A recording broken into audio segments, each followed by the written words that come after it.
Sheikh Hasina is Bangladesh's past, but who will be the future? By all accounts, it could be the Jamaat-e-Islami, the radical Islamist organization. Their supporters played a key role in Sheikh Hasina's ouster. Thousands of them joined the student protests. Thousands of Jamaatis joined the student protests, and they turned it into a nationwide revolt. Now, reports say the Jamaat is the largest opposition party in Bangladesh, even bigger than the BNP or the Bangladesh Nationalist Party. So let's take a closer look at this group. What do they stand for? What is their platform? And how will they shape Bangladesh? The Jamaat was founded before India's partition. They opposed Bangladesh's liberation in 1971. Many of their leaders collaborated with Pakistan's army, and it tells you what they really stand for. Not secularism, not Bengali nationalism. They stand for Islamism. Just look at what the Jamaat website says, and I'm quoting, "Since its inception, the Jamaat-e-Islami has been working to implement the Islamic code of life. To establish Islam in its entirety, the Jamaat-e-Islami strives to present the real picture of Islam to all citizens." They do not talk about human rights. They do rather talk about human rights and democracy, but their track record is pretty bad. Look at this report submitted to the United Nations. Look at how it describes the Jamaat as an Islamo-fascist group. Those tendencies were clear from the very start. After 1971, Sheikh Mujibur Rahman banned the Jamaat. He accused them of atrocities against Hindus. But as Bangladesh lurched towards Islamism, the Jamaat revived itself. They allied with the Bangladesh Nationalist Party, BNP, that's Khaleda Zia's party, and the BNP gave them a free hand. A major turning point was in 2013. Massive protests were underway in Bangladesh. They wanted capital punishment for war criminals in 1971. And guess who opposed this? The Jamaat. They organized counter-protests in Dhaka. So in 2013, the Jamaat lost its political status. They could not contest elections anymore. Another round of crackdown came this year. Sheikh Hasina accused them of escalating the student protests. So the group, the Jamaat, was outrightly banned. Of course, all of that has changed now. On Monday, the army chief convened an all-party meeting in Dhaka. Sheikh Hasina's party, the Awami League, was not there, but the Jamaat was present. So the takeaway is pretty clear. Jamaat-e-Islami now has a seat at the table. The question is, how will they shape Bangladesh's future? Well, the Jamaat held a press conference yesterday. Listen to what they said. We as a society must work together with the criminal system. Those who committed crimes should be held responsible, and when the country gets back its justice system, they should be put on trial. If we let them go, they will wreak havoc in society again. This is our country. If the country survives, we will survive. We must look ahead. We must hold the mobs accountable. Basically, the Jamaat is trying to say that we have changed. We are not the old Islamo-fascists. Does any of this sound familiar? A civilian leader toppled, followed by promises of reform by a radical Islamist group. We saw the same thing in Afghanistan.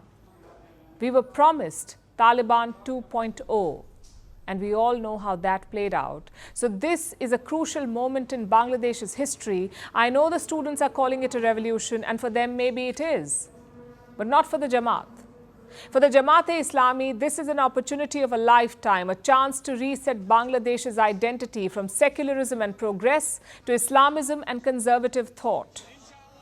It looks inevitable right now, especially because of how weak the BNP is. They must take a huge part of the blame, though, because the BNP legitimized the Jamaat.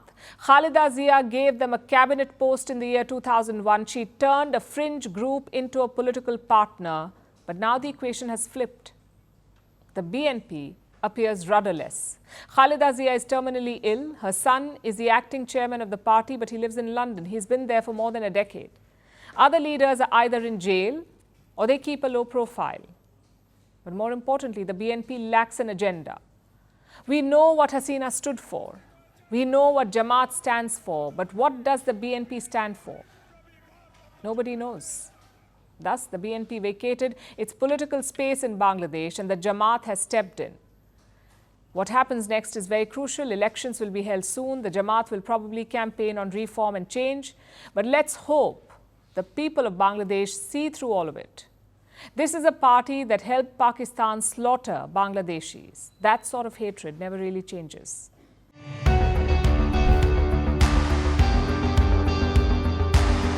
Across continents, one powerful news source. Bringing you diverse perspectives on the issues that matter.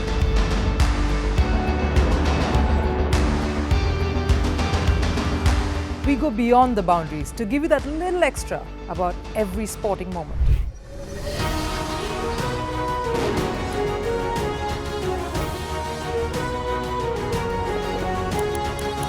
So thank you for making Firstpost 5 million strong. We're counting on your support, and you can trust us to bring you the news unfiltered and unvarnished.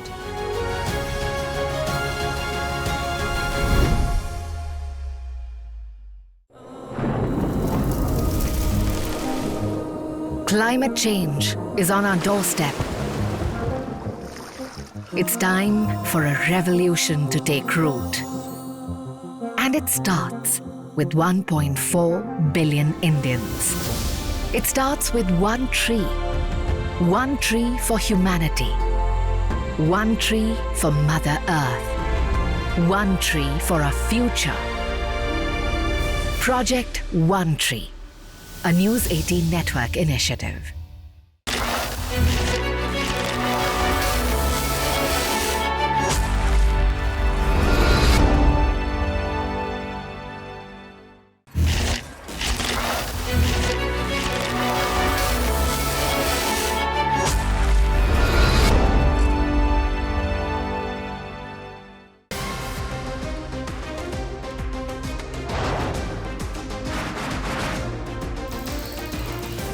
On the show today, the T20 World Cup Bangladesh has moved across to the West Indies. What can you expect from this?